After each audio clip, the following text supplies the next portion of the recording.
ওই আপনি এই ফের কে রে গরমে কে রে কারেন্ট নাই তারপরে দেখেন না কারণ যে তো এই আপনি কোন করে জলের সাথে কারেন্টের সাথে সম্পর্ক কি? অবশ্যই সম্পর্ক আছে কোনো সম্পর্ক নাই। কি না সম্পর্ক নাই আপনি কোন করেন? আমলি গ্রাম বলে দি আমলি গ্রাম বলে কারে বকছে আওয়ামী লীগের আমলে কারে বকছে আপনি 20 ঘন্টা কারেন্ট পাইছেন না। ওই যে আওয়ামী লীগের আমলে কারেন্ট দিয়ে গ্যাস দিয়ে নাই লাগো দি 20 ঘন্টা কারেন্ট পাইছেন না। তখন কিছু পাইছেন না। বুঝো শুনো। তখন কোনো প্রতিবাদ নাই।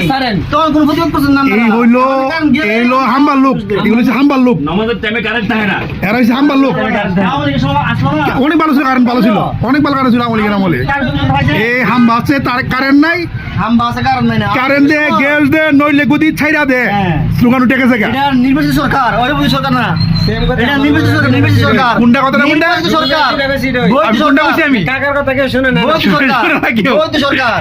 চাপাই খাবে না নির্বাচিত বৈধ সরকার। দেখেন, মানে জনগণের রায়ের সরকার। আজকে তার দল ক্ষমতার কারণে সে যে দেশের জনগণ কষ্ট বলতেছে না আমার কোনো দল নাই। বলতেছে না সে Reality। এই দেখেন ওই যে ফ্যান Reality মেনে নাও, বন্ধু। ফ্যান দেখছেন ফ্যান ফ্যান ফ্যান কারণ যাবে স্বাভাবিক। মানুষ এত অন্ধ হয়ে যায় কারণ যাই। আমাদের এখানে আগে তো আরবি আমাদের এখানে 12 ঘন্টা কারেন্ট থাকে না ওই যে হুজুর বলে নামাজ সময় কারেন্ট থাকে না 24 ঘন্টা বা 22 নামাজ সময় ঘন্টা। কারেন্ট থাকে না আগে ছিল না তার 22 মানে এই ঘন্টা। জিনিসটা কি তাই না মিথ্যা কথা। এখন কি আমাদের দেশটা ইন্ডিয়া চালাচ্ছে নামাজ সময় কারেন্ট থাকে না ইসলাম বিদ্বেষী হয়ে গেছে সবগুলো